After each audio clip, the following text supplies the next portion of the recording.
I have a video. Like my hat, as a man thinks, so is he. And so your perception about yourself really does matter. What you speak really does matter. What you're putting out there really does matter. Because there's a saying that what goes around comes around. Um, the Bible says whatever you sow, you reap.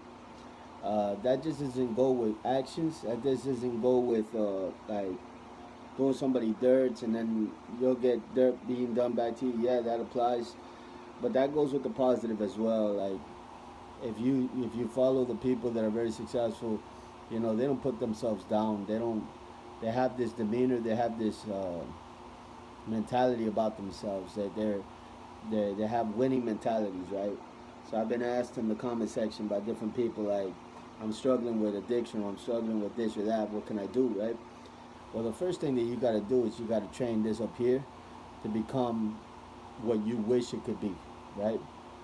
And so stop calling yourself an addict. Start there. Start saying, I declare I'm free. I'm no longer this, right? Because again, you're putting it out there and it's like a boomerang. Sooner or later it's going to stick onto you. You're going to start believing it. You're going to start receiving it. You're going to start walking it out. So that's the first thing I wanted to say is that it really does matter. It really surely does matter. Like your identity plays a big role in this whole thing. So it's kind of late, and I was going to go to sleep, but I had, when you're laying down, your mind is just running and running and running. I was watching a great man of God. His name is T.B. Joshua. He passed away, unfortunately, but he was preaching right now. I mean, I was watching a late sermon of his. Actually, the last sermon that he preached before he passed away, I was watching that one, and it was on discouragement. And he was preaching really, really good, and it was hitting home with me because every now and again, when you're going through trials, when you're going through hard times, it's easy to be affected by those circumstances, by those mountains, those giants, those enemies, whatever it may be. It could be trouble at work, it could be trouble at home, it could be trouble financial, it could be trouble with addictions, temptation, accusations, etc. And so when you're facing hardship and you're facing dilemmas and problems, like how you go about it really does determine how you're going to come out of it. And so, like, if you face the hardship, and this is the way that God put it to me, and this is what made me get my phone and make this video in the first place. The way God put it to me was like, when you're in the ocean and a wave comes at you, you could get hit by the wave, or you could ride the wave, and problems are gonna come. So if the wave is the problem, now you can ride the wave or you can get hit by the wave. Uh, so it's a tweaking of your perception. It's a tweaking of your mentality of how you see the problem. There's people that love going to the beach and they love surfing, and then there's people that are scared of that wave. It's the same wave, different perception. Some people look at it like it's a sport. It's entertaining. It's fun. Look at that humongous wave. Other people are looking and cringing, and they're saying, "You can't pay me to get out there." It's the same with life. God put it to me like this: like, you're gonna find things that you cringe at, you're gonna be scared of, you're not gonna want to face. But if you change the way you look at it, and you look at it like from the perspective of, it's gonna make me and not break me, it's gonna propel me forward, it's not gonna hold me back, then all of a sudden you're going to allow it to push you forward and not stop you. So it really comes down to how you view your life, view your settings, view your circumstances, and everything else. It's a it's a perception issue. It's a perception issue. It's how you see everything. Once upon a time, I kid you not, I wouldn't have worn this hat. I would have been too. I would have been too. What's it called? Like thinking about what you were thinking about me. I would have been thinking too much about anybody and everything about the hat. It would have been an insecurity of mine. In other words, why? Because my mentality didn't fit the hat, right? My mentality back then was a poverty mentality, one that I didn't believe in myself. I didn't like myself. I existed.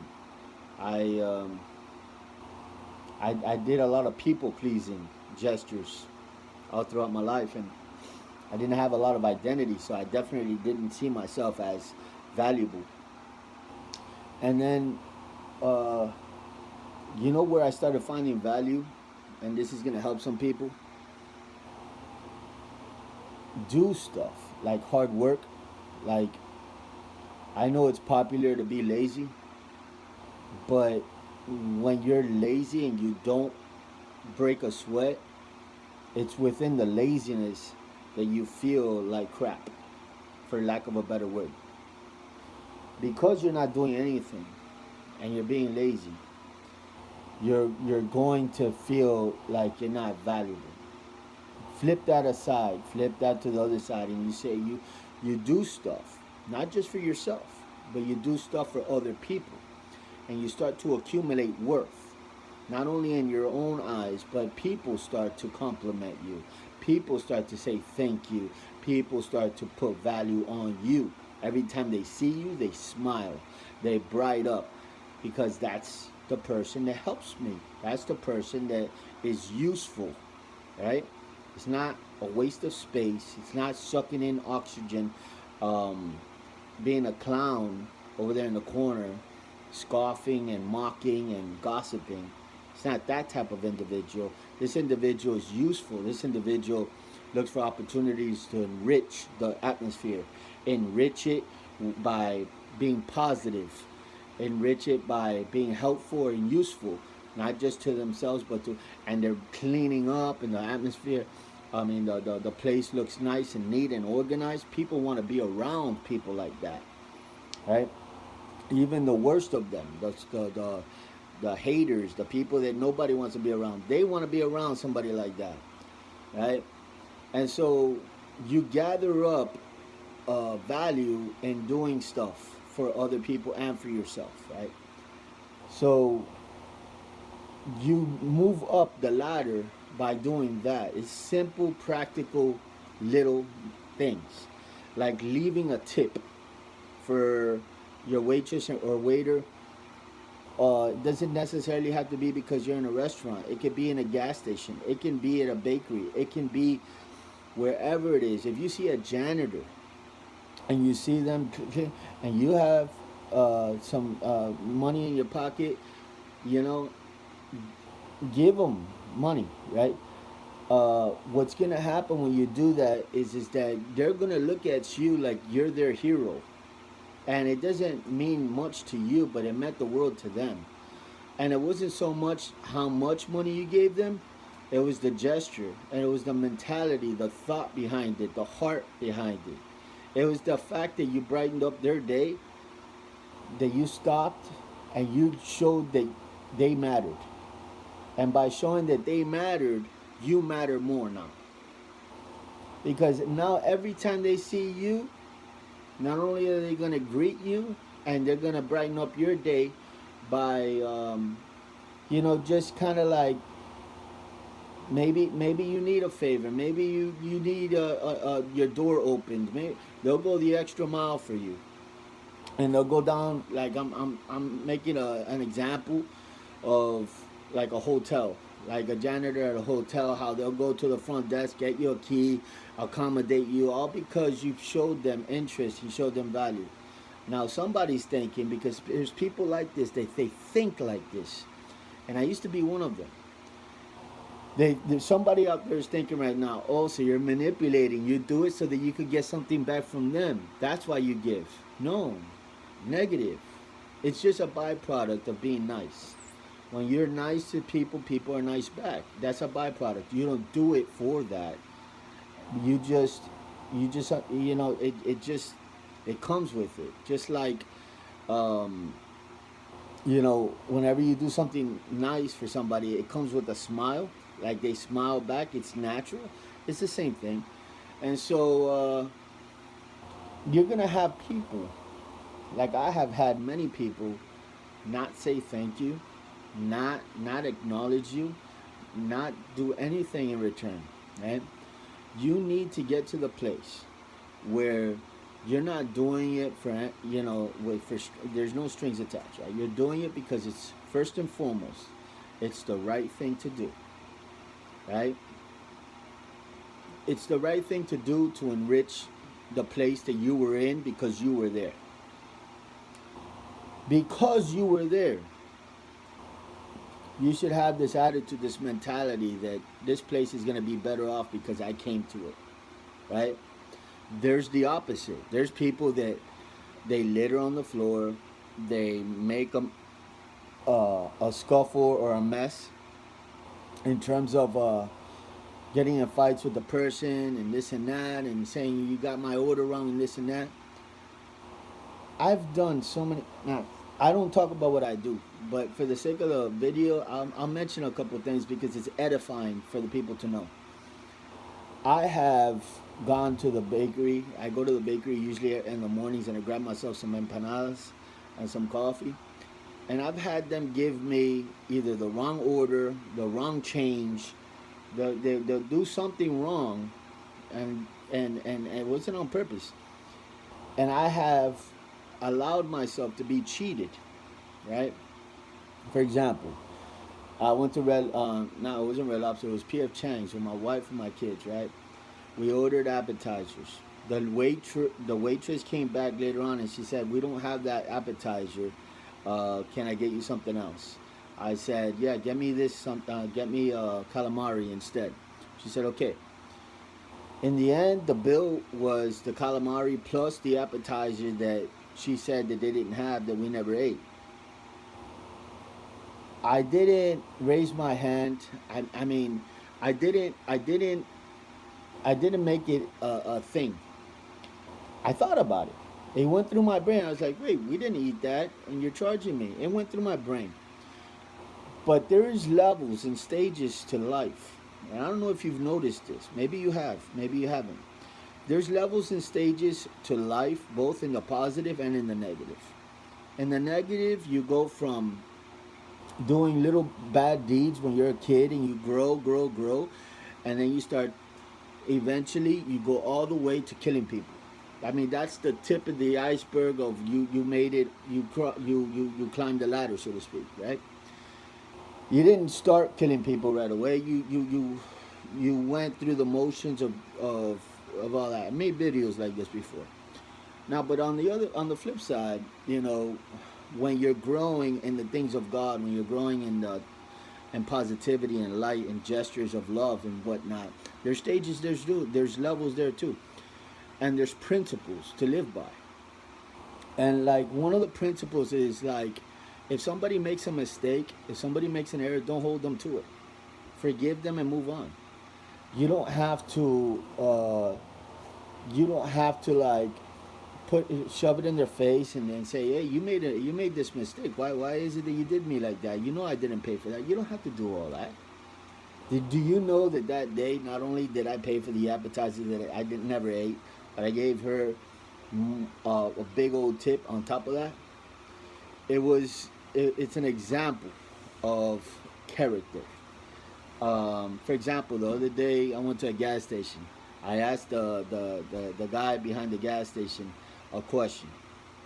He ignored me, completely ignored me. Acknowledged me that I asked a question. Looked at me, looked back down, kept doing. And I said, "Oh, wow, yeah, that was pretty insultful." I thought to myself, you know. But when you climb this ladder or these levels that I'm talking about, you don't take anything personal. Because one of the things that you have in the back of your mind is that people are fallible. Fallible is a word for just they're not complete. They're not perfect. People make mistakes. They I haven't quite hit the nail on the head with what I wanted to say with the fallible thing, because in defining it. But basically, you give space. You give space for their errors. You give territory. You're like, you know what? It's fine. Let them have it. I've let people use me, not because I didn't know what was happening, not because I let them. You know what that is, to have so much control over yourself, your feelings, your emotions. And I'm not trying to puff myself up, but this is the facts. And I never talk about what I do or don't do, but this is gonna help some people, I believe. Now I allow, for the in certain circumstances. Okay, don't get any ideas of, oh, I'm gonna use them now. Like in certain circumstances, I allow things to happen, both because I know God's watching. I know my character is being tested at that particular point in time, and I understand that the person themselves is on their transitional phase of life, where they're doing life according to what they know, what they see, what they think, and how they do life. And maybe they do life radically different than the way I do life. Maybe they're the type of person that gets over on people. They cut corners, they steal, they cheat, they whatever. And here they are doing it to me, and they think I'm so slick, I'm so this, I'm so that. And I'm thinking in my head, like I'm grinning, like from ear to ear, because if you only knew how much I know, more than what I know, more about what you think you know than what you know, if that makes any sense. And it's only because I lived it. So I used to be like that. So now it's like I'm on the other side, right? And I'm like that guy that I see evil happening, but I address it differently. You don't fight fire with fire. You put out the fire with water. And so, you know, you look at somebody that has issues, they have problems, they were brought up a certain type of way, right? And you don't look at them like from you shouldn't look at them from a standpoint of wanting to fist fight them or this or that. It's more so like, the first thing that rises up inside of me is compassion and pity. And the first thing that the pity and the compassion say is like, they've been deceived. They're being used by the enemy. They're not. They don't know who they are. They don't have the identity of who they truly are. Look how bound they are. Look how much of a captive they are. Look how imprisoned they are. Because anybody that sins is imprisoned. Anybody that lives that life, and the inside they hate themselves, because that's what it produces. It produces a lot of bitterness and rage and anger, and it's toxic. It's poison. It, that life, when you're not doing good and you're doing bad, you have bad coming up out of you. So, anyways,